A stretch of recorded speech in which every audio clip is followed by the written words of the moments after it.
you're in the right place. Dr. Kris Wusterhausen has been in your shoes, and he's done the work and can show you how you can turn things around. In this podcast, he'll share his personal stories and advice on how to create the life you want for yourself as a provider and as a business person. You'll learn how to reclaim your life, your time, your energy, and most of all, reclaim the dream you had when you started your journey to become a doctor. Welcome to the Dr. Kris Podcast.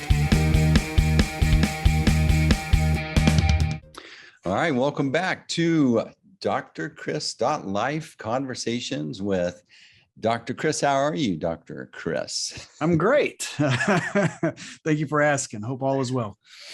Yeah, I'm, as we're developing out this series here, I've been enjoying these conversations because, we're on a journey.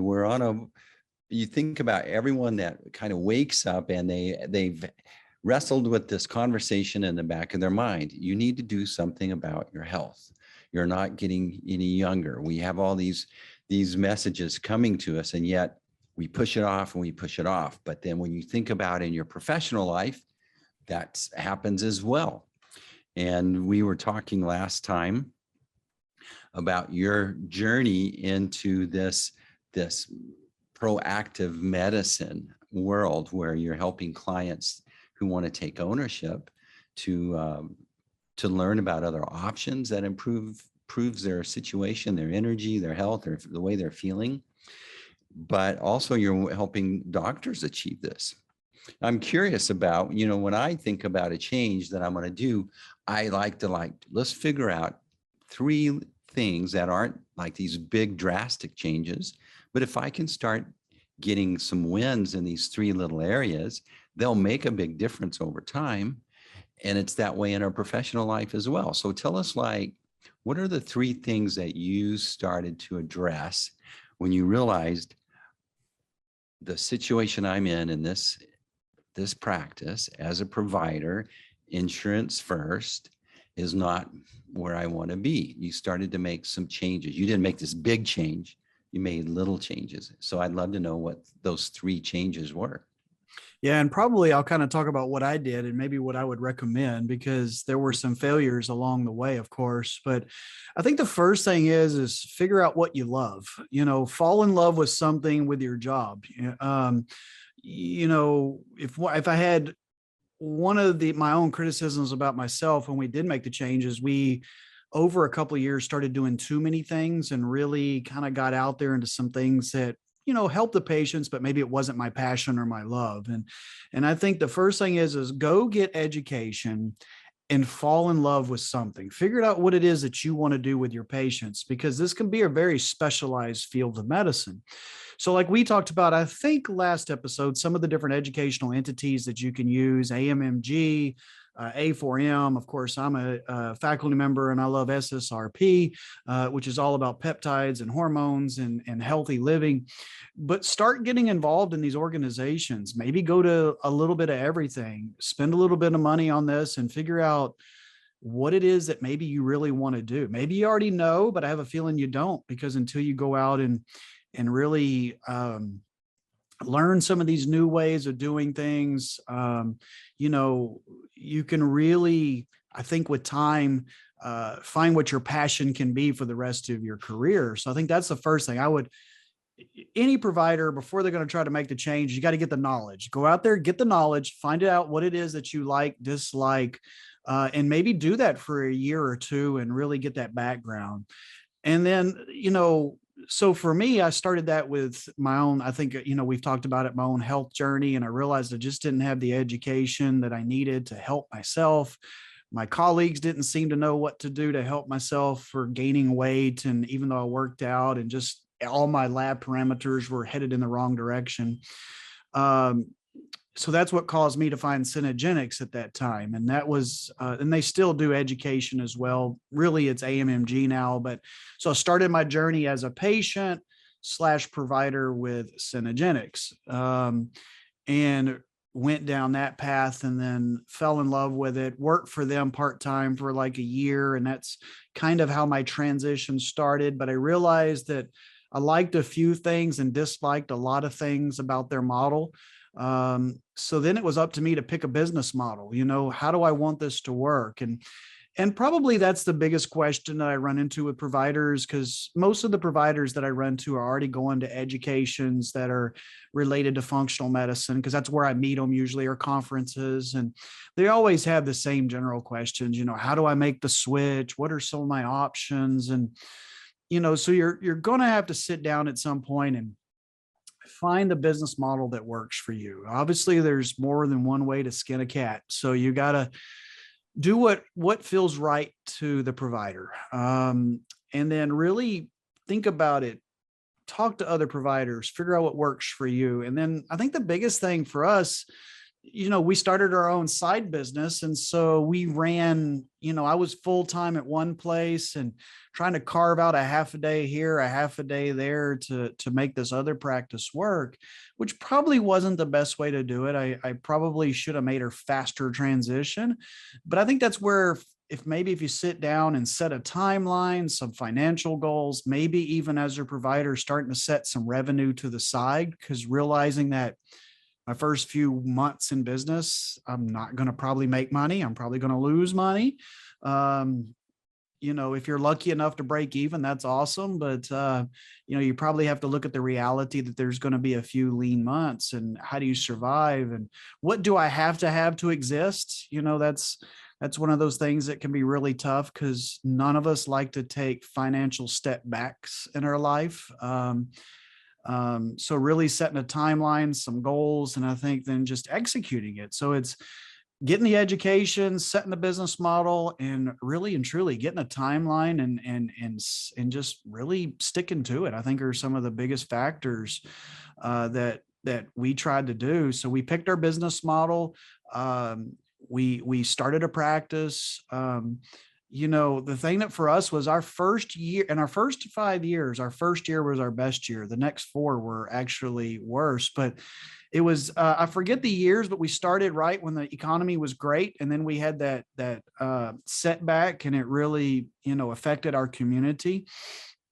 We got too diverse. We started trying to do, when you see something, take a step back, we'll do more procedures. We'll do more things. That's a worst idea. Then you do a bunch of things half-ass, in my opinion. That's why we've been really focusing over the last couple of years of reining in and really focusing on what I like to do and what I like to study and what we can be good at. So, but that would be my basic guidance to a provider, who wants to start looking into this field. Well, before we talk about kind of personally the 3 changes you made, when you say business models, in my mind it pops up. I wonder what those business models are. Do you have like a classification, a rough? Yeah, there's just different ways you can do this. And it really depends on the practice. Like you can have a subscription model, and we kind of do a hybrid in our clinic. There are some practices that you cannot literally there's no service you can get in their office unless you're a member of the practice. And I think that can be a really good way to go. Subscriptions are something that makes it feel exclusive. It keeps your patients engaged, because if I'm going to pay something on a monthly basis, I'm more likely to utilize it. Although they still have the potential to become gym memberships, but usually the cost is high enough that you keep people engaged. So that's probably the most popular model currently is 100% subscription models. Then you can just have pure cash for fee services. So, this is how much I charge for blank, and you come in and I charge you, some doctors do it per hour. Like I charge 500. I'm just throwing a number out, $500 an hour. You took 30 minutes. So it's $250, kind of like a lawyer does. Except most doctors don't round up, just, 30-minute increments. And then there's some models, well, like ours is a hybrid. So we still have some services that are fee for service, and we have certain that are subscription. If I was starting today, I would go subscription only. That's a hard transition to make once you're in the middle of it, because you have some patients that aren't used to that.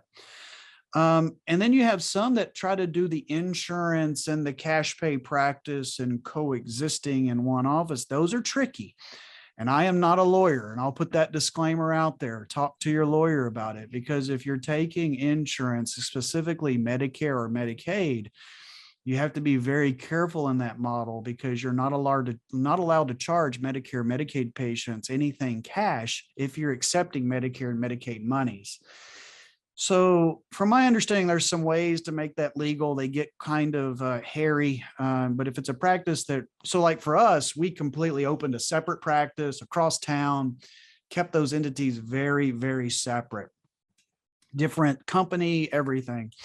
So really though, most commonly today, if you're going to do cash, it's hard to exist with insurance and cash in the same office. It gets very confusing. Well, you took my insurance for this, but why don't you take my insurance for that? So patients can get very confused by that. I kind of think you need to rip the Band-Aid off if you're going to do it. Are you a cash pay practice, or are you an insurance-based practice? So then typically it comes down to that subscription model. And then it gets into, what do I charge? Well, I always say it's kind of like Cowboy Stadium down the road. I used to be a season ticket holder, and I bitched every year about the price. But yet every time I showed up, I'm like, oh, Jerry Jones charges too much. No, he doesn't. The place is full every single game. If you fill it up, you're not charging too much. So you have to charge what you feel is appropriate for your time and effort, but while also making sure that you don't exclude the patients that you don't want excluded. And that's, as a physician or as a provider, that's the biggest hurdle,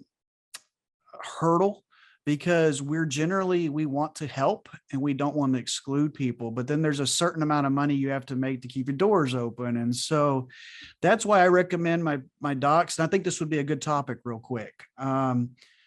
It's good to have people involved in your practice that aren't as emotionally tied to your practice as you are, that help you set price points, that can literally look at things, bean counters. They can literally look at things and say, doc, do you realize this service cost you this?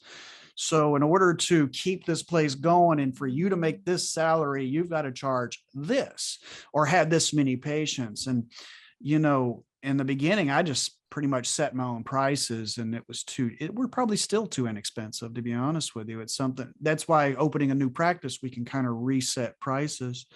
So I think it's really important that you have that consultant or person in your practice that's not so emotionally tied to things.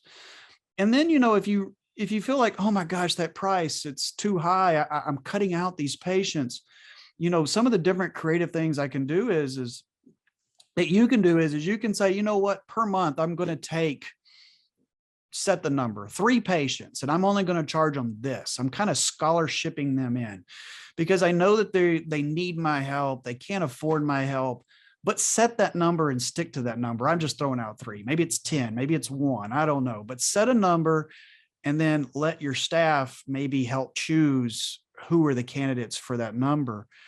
One of the doctors that I train with, and I thought this was a really good one, she'll trade out services for community service. So literally she'll say she has and she does so many, like obviously not everybody does this, but she'll say, okay, this service costs $500. That's 5 hours of community service. And she'll even take like mowing your neighbor's yard and things like that. And she'll have them bring in a log.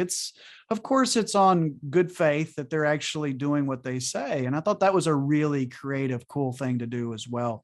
So we're on the verge of starting a little scholarship program and things like that as well. So it's a little bit of giving back to kind of make the physician feel like, that they're still doing their part. But as I tell doctors, they really struggle with charging patients cash. And I always go, how much did this conference cost you that you're at right now? Oh, okay. Well, the price to get in was $3,000. The airfare was $800. The room was $400 a night for 3 nights. And I'm like, you're really hitting about $10,000 just to be at this conference right now. But yet you're fretting, you have to be able to recoup this. Your time is worth something. The other thing that I find that providers struggle with is, like with subscription models, is like, well, Steve is easy. Steve, doesn't take too much of my time, but Bob, he takes like 3 times the amount of time. Well, first of all, one of the business managers that we deal with, he said, Your local movie theater doesn't charge more or less if you're going to go see a Mel Gibson 3 hour epic versus a 90-minute Disney movie. There's a price of admission, and that is what it is. And then from there, the patients utilize those services as they choose to utilize them. Just like I'm sure you have customers that maybe underutilize you, and you have some that maybe overutilize you. Most people find it kind of fall in the middle. And we feel like at the end of the day, everybody kind of averages out, that it all comes out to the same. But those are just some different ways of looking at the different models that are out there. Excellent. So education, kind of picking a model, and then what was the other one? Timeline, and Yeah. actually, pre-planning like a year or two in advance, because putting some revenue aside so that you have some money to exist on, so that you don't feel this pressure of, oh my God, my first month we lost $10,000, because you're going to lose money most likely unless you're just really lucky and you're in a great spot. Great. Like we're opening in Nashville soon, and I just hope by 90 days we're breaking even. I mean, that's my goal. But that's okay. That's what new businesses do. You can't expect to open your doors and make money. And if it does, that's great. But just set some timelines, set some goals that you feel are realistic, that you're okay with, so that you can look back at and go, because when you'll look at finances, financial, oh man, but then you go like, oh hell, that's actually better than what I projected, like, oh, okay, let's quit beating ourselves up over this. And it gets really easy as a provider, and as you get more into business, to start beating yourself up like, oh, we should have done better here or better there. That's why I just really think writing goals down. And I don't know, you've probably heard that if you actually write something down and, have it there, you're more likely to achieve it versus just kind of thinking about it for a couple seconds and moving on. So when I think about my personal journey, there's a similar pattern. It's, I'm watching YouTube videos of people that are promoted, like let's say intermittent fasting was one of the 3 things that I thought I would challenge myself with accepting, because it has such a big impact over your overall health. But I had to start watching videos and kind of educating myself, so that I didn't, whatever was in my head, I called intermittent fasting. But when I started hearing other people talk about it, it changed. And I was like, oh my gosh, I can do that. Or that's an easy win. Or sleep most of that time. There was all these little tips that I picked up, and it made sense. Or realizing that, oh my God, I didn't realize it's going to do this for me as well. Right. Mm-hmm. Yeah. And it gives you more conviction about why you should stick to it. Mm-hmm. So in your personal journey, what were the 3 things that you did? Yeah, that's easy. So it really started, I know I keep repeating this, but it started with understanding nutrition and fixing my nutrition. At that time, I always tell my patients, what I tell you today, I may tell you something different tomorrow, because intermittent fasting really became a thing here in the last, 2 to 3 years. When I really started this journey 12 years ago, I told people to eat 6 times a day, small meals, and you can have success with that. Don't get me wrong. Now I tell them a totally different thing, but when one of the simplest things I did in my practice, now that I think about it, after I learned nutrition, was I stopped drug rep lunches. I literally, I say I stopped them. I was not, at my old clinic, I was not well liked for a few months because, the staff loves free food. So I told the drug reps, you can bring food in, but here's the only things that you're allowed to bring in. And so I gave them some options. And of course, very quickly, my staff said, can we just stop the lunches? Because nobody liked the fact that it was healthy lunches. Because, you go into a typical doctor's office, you may or may not know this, but at lunchtime, a drug rep brings in Olive Garden, lasagna and salad with tons of dressing and breadsticks, and you cram it in your pie hole and eat about 1,500 horrible calories. Started with a day with a drug rep that brung some donuts from somewhere in, or smoothies from Smoothie King, which is nothing but sugar, and And then heck, once every couple of weeks, they would bring in an ice cream bar in the middle of the afternoon and things like this. I stopped it all. I just said, nope, no more. Because at that time I didn't have, today it would be no problem. I'd have the willpower just to go right by it. At that time, I did not have the willpower. I just didn't. So I would end up eating this crap. And so learning nutrition was really, really important. Learning that I just can't get away it in my mid 30s with eating lasagna for lunch. Not only the nutritional impact of that, but how it made you feel, for the afternoon. So that was the first thing. The second thing was my hormones, fixing my hormones. I mean, that's huge. As I've told you many times, at 34 years of age, I was low testosterone. And so learning how to properly fix that made a huge impact, because I immediately, within 2 weeks, felt better. Energy level was up, and I started to gain that motivation to do better. I started to learn, I started to gain that ability to not eat poorly and to avoid some of those things, get that willpower up, because I was feeling better and I didn't want to stop that momentum. Because my first year that actually my first 6 months, I lost 40 pounds. The first 6 months that I changed my life, I became really obsessive about my diet, so much so that I always tell patients that my wife, Chrysanta, had an intervention with me. She literally brung in a pair, and as you know, and if anybody that doesn't know, my wife is a very small lady. She brung in a pair of her blue jeans and said, see if you can put these on. And I could. And they were size 27 waist. And when I'm in good shape, I'm a 31, 32. I was 27 and I could buckle them. And she goes, this is ridiculous. Like, you've got to mix in more protein and things like that. So that actually kind of started my second journey of, kind of realizing that muscle is our currency as we age, and learning how to put on muscle, because I quickly learned how to shed fat, but I didn't know how to do it while maintaining muscle. So I became sort of that skinny fat. I do tell patients a lot, you're skinny fat, your weight is great, but your body composition is poor. So then I started that second phase of my journey over the last, many years, since about 35, of adding muscle.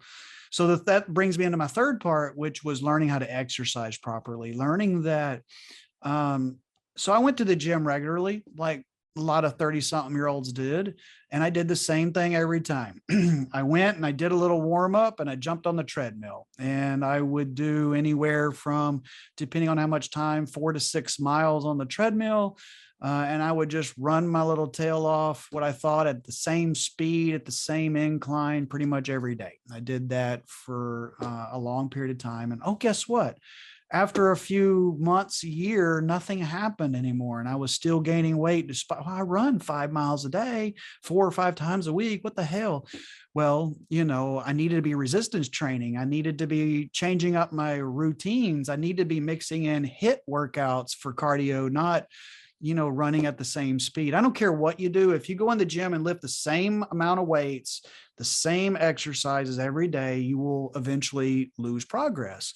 It's just like our brain. If we don't test our brain with different things, we'll eventually not learn anything else. And so learning how to eat correctly, which is still an ongoing journey, something that I still struggle with every day, just like everybody else. I would love to eat cheeseburger and fries for every meal, but learning I can't. Really getting my hormones fixed. Actually, that was the easy of the three, in my opinion, just getting the education and know how to do that. But as a patient, having someone that knows how to do that. And then 3, learning how to exercise properly, learning that women especially have to resistance train.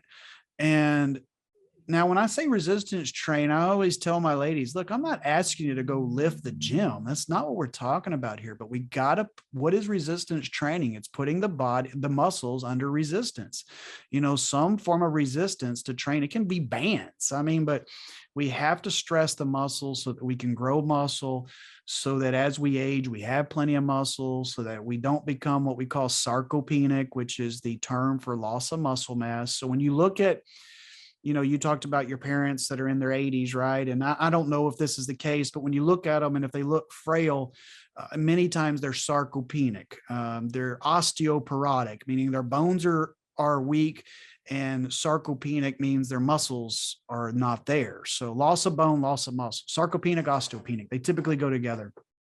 That's what makes us frail little old people, especially ladies. They go into their 60s with not enough muscle. So most of us, we can gain muscle fairly easily if we do the right things into our 50s, sometimes into our 60s. But as we start hitting 60s, for most of us, there's always that aberration. It becomes really hard to add muscle at some point in our life, typically in our 60s. So then we go on this downward trajectory. But if we resistance train, if we eat proper protein, if we maybe do peptides and hormones, we can slow that trajectory down very much so. And that's how you have these 80 something year old guys who are out swinging a golf club and looking great and, still running circles around 60-year-olds. Like, how the hell did he do that? It's not by accident. I mean, he may have got it right by accident, but it's not by accident. I guarantee you they got plenty of muscle. They live a healthy lifestyle. There's always that guy, but there's not that many of them that do everything wrong and still turns out right. Most of them, it doesn't turn out well for them. We have to change our identity, the way we see ourselves, in order to go a different direction. So the education, going to the conferences, consuming things that are educational, and change the way that we can have a different expectation of where we're going with our health and where we're going professionally.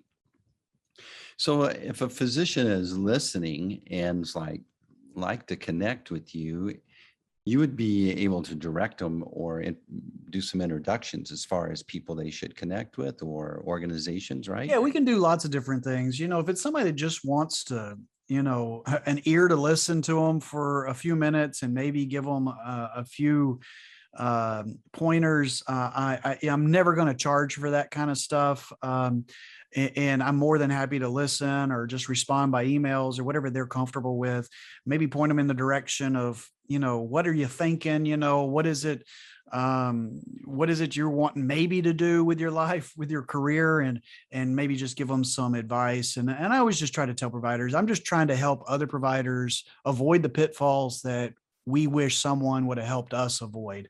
I could probably be a couple years further down the road if I'd have known these things, but you know what, when you don't know, you got to learn them somehow.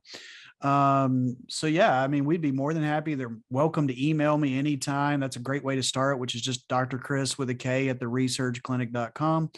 And that's kind of what I do for some of the different entities that I work with, is just maybe being a mentor might be the term I might use, just mentoring them. And then, if there's a provider that actually wants more help than that, we can always work something out there too financially that wouldn't be crazy, that we could help mentor them, further. But I'm more than happy to share the knowledge. Like I said, I really enjoy hearing success stories from other providers. Then, a lot of providers could use a physician or a provider that could help them dial in their hormones, dial in these other things as well. You do that as well. Yeah, we've actually had a little influx. They kind of seem to go in waves. We have an influx of physicians lately coming in to see us. And because we're launching some different programs that we've been working on, and we're having some really good success, and the word's getting around, and other doctors are telling other doctors, and it's really neat. I was actually just talking to one of my other nurse practitioners, Karen, this morning about how awesome it is when you sit down with a doctor and, talk with them for about 60 minutes. And they don't usually tell me, but one of my other doctor buddies texted me, doctor saw a doctor, and he texts me and he goes like, man, he was so impressed. He said that you gave him more knowledge in 60 minutes than he's heard in a long time. And that's just really great to hear that, that a physician walks away from it going, that was worth 60 minutes of my time. Because I like helping everyone, but I really get a kick out of helping other physicians change their lives too. Just like, these doctors that have been my mentors have helped me over time with my business, but also my health. I mean, my health is really important. And I'm really happy with where we're going. And, it's always fulfilling to do that. I think it's excellent because you're building a community of physicians that want to do better by their patients. That it was innate in them probably when they started.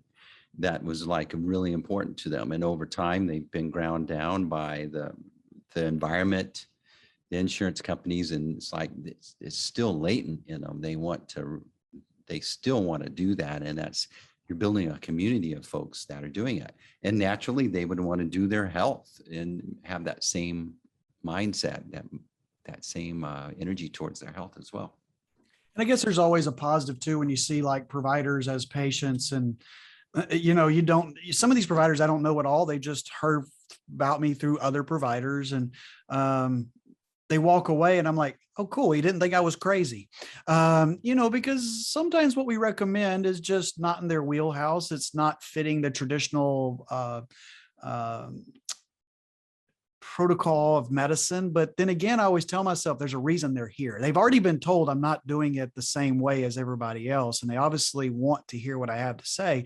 And obviously the traditional way of doing things is what's got them in the shape that they're in. So, it's just always kind of nice when an actual provider walks away and is like, okay, yeah, that was cool. That I can see where you're coming from there, because it's the what do they call it? The aha moment. I've had it twice in my career since I've been doing this. And the first one was hormones. It was like, oh, okay, we can replace these things. And oh, okay, this is how we do it. And wow, if we just replace somebody's hormones and do it properly, like the body functions normally again. Okay, aha, I get it. And then the second one, and that was really who led that charge for me, was Dr. Thompson with Synergenics, who's still a very close doctor to me. And we still work together. And then it was again finding Bill Seeds, and that's when it came to cellular medicine. And that's been my big second huge aha moment is oh, if we just make the cells work better, the body works better. And that's kind of even a more simplistic than the hormones. It's actually kind of stepping back a little bit, even more simplistic than hormones. Okay, just make the body function correctly and, make the cells function, and then everybody does good down the road. So, that's why I just think the educational side of it, finding what fits your personality. What do you like? I mean, you may not like cellular medicine. That's too out there for me, but I can do hormones or whatever. You just need to love what you do. And if you don't love it, don't do it. Well, your wife had this really good testimony of how the hormones really changed her. And I'm just thinking while you're talking that maybe on our next conversation, we can talk about hormones specifically and what the advantage is for you, but also what the advantage is for your practice. Because when I think about what's the one little thing that you could start doing, probably most providers, they're busy working on everyone else. They may not know that hormones could be a big upgrade. It's probably the easiest thing that you can get education on and you can implement into your practice and do it right.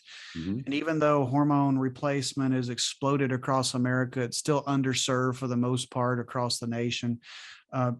And it's something that patients will see success from. They'll be happy with the service you provide. And there's doctors out there that do nothing but hormone replacement, financially do great. Their patients are happy and satisfied, and you go home at night and your phone isn't ringing off the hook with on call and things like that. So it can be a great way of life. And patients and a lot of providers tell me, I just want to do hormone replacement. I'm like, that's awesome. You can make an absolute career out of that. No doubt about it. And so, yeah, we could absolutely talk about the pros and cons for the patient and the providers with that for sure. Let's do that. That'll give you a little time. You can have a little, maybe some great topics to cover and get a little bit deep there. That would be good. Cool. Sounds great. All right, Dr. Kris, great conversation. If something here has moved you, inspired you, maybe you want to just ask Dr. Kris a question, you can reach out to Dr. Kris at the Research Clinic or Dr. Kris with a K at theresearchclinic.com, right? Yes, sir. That is correct. All right. Well, great conversation, Dr. Kris. You have a great Thanksgiving, and Thanks, we'll connect next week. All righty. Sounds good. All right. And that's a wrap. Thanks for joining the Dr. Kris podcast. If you learned something today and you want to connect and get more information, visit our website, www.drkris.life, where you can find more great information or even schedule a time to learn how you can engage with Dr. Kris. Be sure to follow, like, share, and we'll see you on the next episode of the Dr. Kris Podcast.